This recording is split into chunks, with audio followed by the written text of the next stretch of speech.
Hello, my name is David Jensen, and this is my persuasive speech.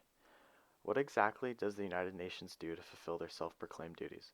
Well, on the UN's website, their goals are in a couple of mission statements as seen on the first slide of my PowerPoint. The UN claims to maintain international peace and security, protect human rights, deliver humanitarian aid, and promote sustainable development and uphold international law.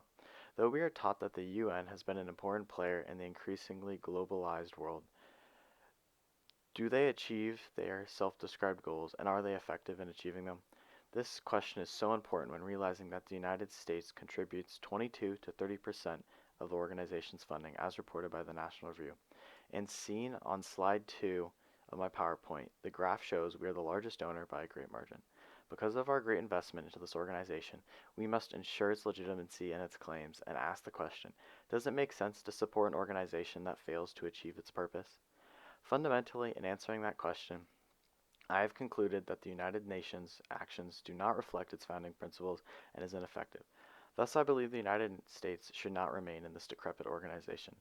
This is based on the observations of the UN activity as they routinely undermine their goals to protect human rights by appealing to countries that routinely violate them. This is shown when they added Venezuela to their Human Rights Council in 2016, or when they held a moment of silence for the North Korean dictator Kim Jong-il in 2011. They are undoubtedly sympathetic to overlooking human rights in the name of appealing to countries. Their goal of international peace and security is contradicted by their multiple anti-Israel actions, such as in 2016 when they passed a resolution singling out the country for being the only country ever to violate human rights. This anti-Semitic rhetoric was further cemented in the same year when the Human Rights Council budgeted $138,000 to create a database to blacklist Israeli companies on conflicted territory, showing a pattern of discriminatory practices contradicting their claims to international peace and security. Equally as flawed are the UN Sustainability Goals, or SDGs, which are used to gauge progress in their program's efforts. This conclusion is found by a former UN ambassador, Terry Miller's report, in which they describe the goals as unmeasurable and vague due to other political priorities. Other shortcomings of the agency are their aid agencies. Run by the UN, according to an independent academic study ranking aid agencies' practices, the UN's agencies were ranked among the lowest and highlighting their ineffectivity. Thus, we must stop funding this broken organization. The US must leave the UN, as Israel is an essential ally to the United States as expressed by our State Department.